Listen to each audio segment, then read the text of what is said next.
नमस्कार, मैं राजेश माहौल सभी देशवासियों को, प्रदेशवासियों को और मेरे प्यारे बुरहानपुर वासियों को 26 जनवरी गणतंत्र दिवस की बहुत बहुत शुभकामना देना चाहूँगा, मंगल कामना देना चाहूँगा। लेकिन मैं आज इस 26 जनवरी के दिन आबकारी नीति पर कहीं ना कहीं आप लोगों से बात करना चाहूँगा। मैं कहना चाहूँगा कि यहाँ पर पहले जिस प्रकार से बुरहानपुर शहर या पूरे मध्य प्रदेश में पान की दुकान से लेकर चाय की दुकान तक जिस प्रकार से अवैध शराब बेची जा रही थी, कहीं ना कहीं ठेकों का माल कहीं ना कहीं छोटी छोटी जगहों पर अवैध तरीके से बेचा जाता, लेकिन अब नीति में कहीं ना कहीं बदलाव हो चुका है। यहाँ पर अब लाइसेंस लेकर भी आप कहीं ना कहीं आपका बार खोल सकते हैं, आप एयरपोर्ट पे खोल सकते हैं, आप कहीं पर भी मॉल में खोल सकते हो, अपने क्षेत्र में अपने घर के पास खोल सकते हो, क्योंकि यहाँ पर अब छोटे लाइसेंसों के अंदर कहीं ना कहीं अनुमति मिलेगी। लेकिन कहना चाहेंगे कि जिस प्रकार से यहाँ पर अब राजस्व को किस प्रकार से समेटने में हमारी सरकार लगी है, क्योंकि यहाँ पर पहले जो अवैध बिकती थी उससे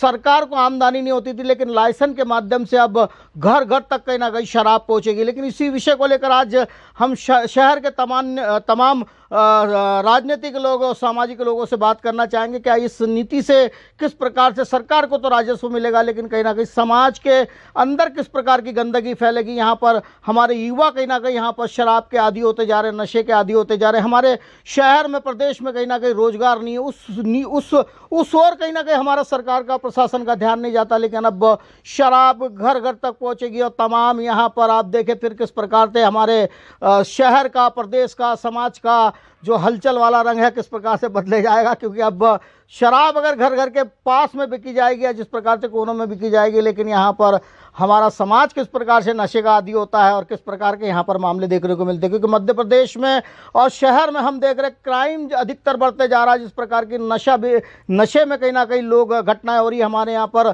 एक मित्र भी कहीं ना कहीं यहाँ पर बंडू माली जी कहीं ना कहीं खामनी के वो लापता है और कहीं ना नशे के अंदर पार्टी कर रहे थे। पार्टी के अंदर क्या हुई घटना, उसकी प्रेस कॉन्फ्रेंस भी होने वाली है आज या कल के अंदर। लेकिन यहाँ पर मैं कहना चाहूँगा कि नशे पर प्रतिबंध लगना चाहिए। हमने भी कई आंदोलन किए, लेकिन आंदोलन के माध्यम से हमने प्रदेश को, सरकार को और हमारे शहर के लोगों को हमने बताना चाहा, लेकिन हमारी बात को अनसुनी कर दिया। लेकिन हम कहना चाहेंगे कि अब इस नीति का विरोध होना चाहिए कि नशा है वो कम व्यवस्थाओं में बेचा जाए और सरकार प्रशासन की नज़र में बेचा जाए, इसको ज़्यादा फैलाया ना जाए, ये हम भी चाहते हैं। लेकिन आज हमारे साथ में शहर के तमाम सामाजिक नेता और कांग्रेस नेता, अन्य नेता और सामाजिक लोग हैं, तो हम इस विषय पर आप जानना चाहेंगे। लेकिन पुनः हम गणतंत्र दिवस 26 जनवरी के आप लोगों सभी को बहुत बहुत शुभकामना और बधाई देना चाहेंगे। जय हिंद। आबकारी नीति में कुछ ना कुछ बदलाव किया है, अब घर घर तक दारू बिकेंगी, उसको लेकर आप क्या कहेंगे? देश का और मध्य प्रदेश का दुर्भाग्य है कि ऐसा मुख्यमंत्री जो अपने आप को मामा बोलता है, भांजा भांजियों को अपना मामा बनाता है, महिलाओं को अपनी बहन बोलता है और आज शराब घर घर परोसने का काम कर रहा है। और उनको शर्म भी नहीं आ रही इस बात के लिए कि क्या हम शराब सस्ती करेंगे, शराब का बिजनेस बढ़ाएंगे जिससे कि विकास हो मध्य प्रदेश का, तो क्या शराब बेचकर मध्य प्रदेश का विकास करना चाहते हैं? इनकी पूर्व मुख्यमंत्री उमा भारती बोलती है कि मैं शराब नहीं बिकने दूंगी। तो ये इनका दोगलापन भाजपाइयों का। और जिस प्रकार से मध्य प्रदेश में बलात्कार, मध्य प्रदेश में महिला उत्पीड़न, मध्य प्रदेश में अराजकता जो बनी हुई है, इसका सबसे मुख्य कारण जो है कि मध्य प्रदेश में शराब खुलेआम बिकना। और क्या ये मुख्यमंत्री जनता को इनके दुख में इतना मदहोश करना चाहते हैं कि जनता अपना दुख दर्द भूले, जनता रोजगार भूले, युवा बेरोजगार हो जाए और युवा शराब पी कर अपने आप को बर्बाद कर ले, परिवारों को बर्बाद कर ले? तो मुख्यमंत्री जी को शर्म आनी चाहिए कि अपने आप को झूठा मामा ना बने। और मुख्यमंत्री जो शराब नीति लाए हैं इसको तुरंत वापस लेकर शराब को महंगा करना चाहिए कि जिससे कि आम जन इससे दूर रहे पीने के लिए। क्या लगता है इसको लेकर कहीं ना कहीं क्राइम बढ़ते जा रहा है पूरे प्रदेश में, देश में? कहीं ना कहीं शराब के कारण क्राइम तो बढ़ ही रहा है और क्राइम के साथ साथ भांजियों की, बहन बेटियों के साथ मध्य प्रदेश में जो महिला उत्पीड़न सबसे ज़्यादा देश में हो रहा है, इसका सबसे प्रमुख कारण जो गांव-गांव, घर-घर शराब बिक रही है, यही इसका प्रमुख कारण है। इसको लेकर कई बड़े आंदोलन करेंगे? बिल्कुल। हमारे पूर्व मुख्यमंत्री, प्रदेश अध्यक्ष सम्माननीय कमलनाथ जी ने घोषणा भी की है कि हम इस शराब नीति का विरोध करते हैं और बहुत जल्द ही इस शराब नीति के विरोध में मध्य प्रदेश में हम आंदोलन करेंगे। महिला कांग्रेस ने मौन आंदोलन करके इस बात के संकेत दे दिए कि शिवराज जी आप सुधर जाएं नहीं तो कांग्रेस पार्टी इस मामले को लेकर जनता के बीच जाकर आपके शराब आंदोलन, शराब नीति को बदलने के लिए पुरजोर ताकत लगाएंगे। मध्य प्रदेश में अभी नई आबकारी नीति बनी है, अब शराब कहीं ना कहीं घर घर तक पहुंची, तो इसको लेकर क्या कहना चाहेंगे शर्मा जी? मुख्यमंत्री माननीय शिवराज सिंह चौहान को बधाई दूंगा कि उन्होंने ये बहुत अच्छा निर्णय लिया है। जिस तरीके से वो घर घर शराब पहुंचा रहे हैं, उस तरीके से घर घर रंडियों को भी पहुंचाना शुरू कर दें, उसमें भी उनको बहुत लाभ मिलेगा। वो भी एक नीति बना लें, क्योंकि ये घर घर पहुंचाएंगे तो शासन को हो सकता है कि और ज़्यादा राजस्व मिल जाए। जो अवैध रूप से सट्टा जुआ चलता है उसको भी लाइसेंस दे दें, उससे भी राजस्व ज़्यादा मिलेगा। बहुत अच्छा होगा ये समाज के लिए। ये दोगले नीति चलाने वाले भाजपा के नेता, इनको शर्म आना चाहिए। एक तरफ ये शराबबंदी की बात करते हैं, अवैध कार्यों को रोकने की बात करते हैं, और दूसरी तरफ ये शराब जैसे अनैतिक कार्यों को बढ़ावा देते हैं। इनकी ही मुख्यमंत्री, पूर्व मुख्यमंत्री उमा भारती ने कस्में खा खा के कहा था कि मैं शराबबंदी प्रदेश में लागू करूंगी, और यही मामा ने कहा था कि जो उमा दीदी ने कहा है उसकी बात को हम रखेंगे। ये आज तक उसकी बात को रख रहे हैं।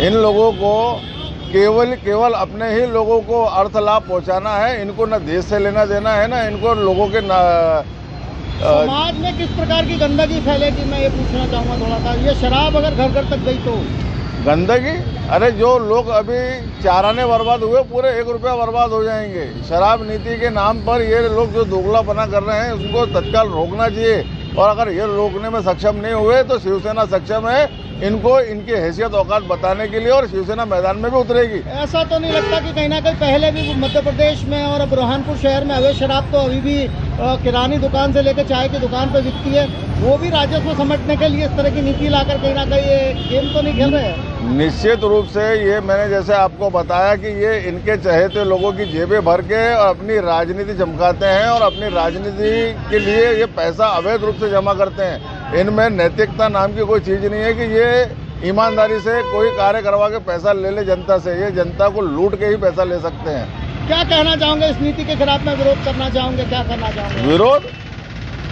हमारा तो शिवसेना का एक ही काम करने का तरीका है, हम पहले आवेदन करते हैं, फिर निवेदन करते हैं, और अगर उसके बाद भी अगर इनकी समझ में नहीं आएगी तो फिर ये अवैध जितने नीति निर्धारक हैं, तो फिर देश धनाधन वाली नीति जो शिवसेना की है वो नीति होगी, जिस नीति का परिणाम इनको भुगतने के लिए तैयार रहना चाहिए। क्या नाम है बाबा आपका? मैं शिवसेना संभाग अध्यक्ष आशीष शर्मा। देश में आबकारी नीति में कहीं ना कहीं बदलाव हुआ है, अब घर घर तक शराब बेची जाएगी, उसको लेकर आप क्या कहना चाहेंगे? शासन का जो ये आबकारी नीति को लेकर जो फैसला है वो बहुत गलत निर्णय है। होना ये चाहिए था कि आबकारी नीति में चेंज करते हुए मध्य प्रदेश में शराब प्रतिबंधित किया जाना चाहिए, क्योंकि शराब की वजह से जो है हमारा युवा जो है वो गुमराह हो रहा कहीं ना कहीं, और उस वजह से जो है हमारा आने वाला जो नौजवान है, जो हमारा देश है हमारा, वो कहीं ना कहीं इसमें जो है अपने रास्ते से भटक रहा है। कहीं ना कहीं मध्य प्रदेश और कहीं ना कहीं जिलों के अंदर भी क्राइम बढ़ते जा रहा है, महिलाओं पर भी अत्याचार बढ़ते जा रहा है।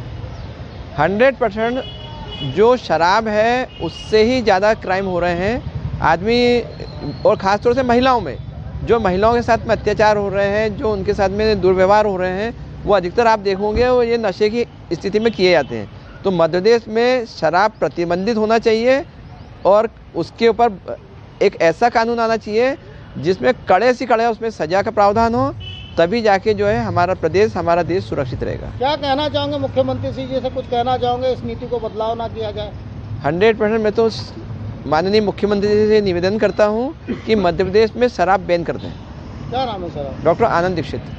पर मध्य प्रदेश में अभी आबकारी नीति बदली है, अब शराब घर घर तक पहुंचेगी, उसको लेकर आप क्या देखते हैं? और देखिए, मध्य प्रदेश की बीजेपी सरकार अपने वरिष्ठ जो नेता हैं, मध्य प्रदेश की पूर्व मुख्यमंत्री उमा भारती जी का साफ कहना है कि हम पूरा मध्य प्रदेश में शराब पाबंदी लगाएंगे, लेकिन उसके खिलाफ जाते हुए, ना अपने नेता का सम्मान करते हुए, आज शिवराज सिंह चौहान की भारतीय जनता पार्टी की सरकार ने घर घरों में शराब बिकने का जो बिल लेके आया है, वो कहीं ना कहीं बहुत दुर्भाग्यपूर्ण है। हम इसका पूरा विरोध करते हैं। ये बिल एक महिला विरोधी बिल कह सकते हैं, आप युवा विरोधी बिल कह सकते हैं, एक आम आदमी। आज सरकार ने लोगों को अनाज फ्री दे दिया है। जो थोड़ा बहुत वो कमा के लाता है उसको दारू पीगा, उस पर क्राइम करेगा, जुर्म बढ़ेंगे। महिलाओं के खिलाफ कहीं ना कहीं जो आज नंबर 1 पे मध्य प्रदेश है, वो आगे चल के वर्ल्ड में नंबर 1 बनने की कोशिश की तरफ ये भारतीय जनता पार्टी लेके जा रही है। इसको लेकर आम आदमी पार्टी क्या किस प्रकार से आंदोलन करेगी? आम आदमी पार्टी ने पूरे मध्य प्रदेश में आंदोलन इसका शुरू कर दिया है। जब तक ये भारतीय जनता पार्टी की सरकार इस बिल को वापस नहीं लेगी, हम सड़कों के ऊपर उतर के इसका विरोध करते रहेंगे और इस सरकार की ईंट से ईंट बजा देंगे कि इस बिल को वापस ले। यहाँ पर लगता है कहीं ना कहीं मध्य प्रदेश और बुरहानपुर शहर में जो क्राइम हो रहा है वो क्राइम कहीं ना कहीं नशे में किया जा रहा है। नशे की प्रवृत्ति बढ़ते जा रही है युवाओं में, अन्य समाजों में। बिल्कुल, आज आप देखिए एक युवा, आज आप मॉल के अंदर आप शराब बिकवाएंगे, वहाँ महिलाएं आज बिंदास जाती, बेफिक्र होकर जाती है। उसी मॉल के अंदर एक आदमी, एक युवा आएगा, शराब लेगा, वहीं पिएगा, वहीं। अब जाहिर सी बात है, हम शराब मॉल में बिकेगी तो महिलाओं का वहाँ पे सुरक्षित होना क्या संभव है? हम इसका पूरा विरोध करते हैं और आगे बिल्कुल जो भी होगा हम इस बिल को वापस करवाएंगे। क्या नाम है आपका? रियाज खोकर, आम आदमी पार्टी जिलाध्यक्ष बुरहानपुर। आबकारी नीति में कुछ बदलाव हुआ है, अब वो शराब जो है वो घर घर तक पहुंचेगी, इसको लेकर आप क्या कहना चाहेंगे? हमारे प्रदेश की सरकार शायद अपने देश की सभ्यता और संस्कृति को भूलकर कानून बना रही है। जिस तरह उन्होंने इस तरह की आबकारी नीति बनाई है कि घर घर और गली गली और चाहे जहां वो शराब बेच सकते हैं, या आप इस तरह से करने के बाद आप ये भूल रहे हैं कि आपके प्रदेश और देश में महिलाओं पर अत्याचार की अधिकता होती जा रही है। उसके बावजूद इस तरह के कानून बनाना, बच्चों को बिगाड़ना, युवाओं की एक पीढ़ी को ख़त्म करना, उन्हें नशे का आदी बनाना, इस सब की और हमारी प्रदेश सरकार इस तरह की आबकारी नीति बनाकर अग्रसर हो रही है, जिसे रोकना बहुत ज़्यादा ज़रूरी है।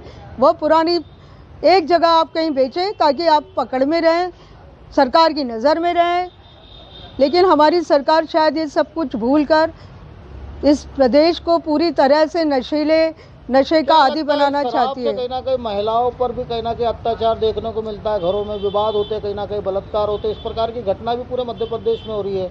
हम मध्य प्रदेश को तो देखें ही, लेकिन हमारे खुद जिले में इस तरह की घटनाएं बहुत ज़्यादा हो गई है। मासूम बच्चियों को तक नहीं बख्शा जा रहा है। तो किस तरह की सरकार इस तरह की नीति बनाएगी तो कैसे महिलाएं सुरक्षित रहेंगी? अत्याचार और बलात्कार के मामले दिन प्रतिदिन बढ़ते जा रहे हैं, यहाँ तक कि मासूम बच्चियों को तक नहीं बख्शा जा रहा है। और इस तरह के नशे की आदत डालने से क्या लोग सुधरेंगे और बिगड़ेंगे और ज़्यादा माहौल ख़राब होगा। इसको लेकर क्या कहना चाहोगे? मुख्यमंत्री शिवराज सिंह चौहान से कहना चाहोगे कि इस नीति में बदलाव ना किया जाए? आदरणीय मामा जी, पूरे प्रदेश के बच्चियों और बहनों के भाइयों, आपसे मेरा इतना कहना है कि क्यों हम लोगों की आप जान लेने पर तुले हुए हैं। हम खुलेआम घूम नहीं सकते, हम अपने आप कुछ कर नहीं सकते। हमें अब एक तरह का डर बना रहता है कि हम घर से बाहर अकेले कैसे जाएं। आपको इस नीति को बदलना होगा और इस नीति को बदल कर एक केंद्र उसका स्थापित करना होगा, ताकि यह विष, यह जहरीला विष घर घर ना फैले और ना ही इसके से किसी और बहन बेटी की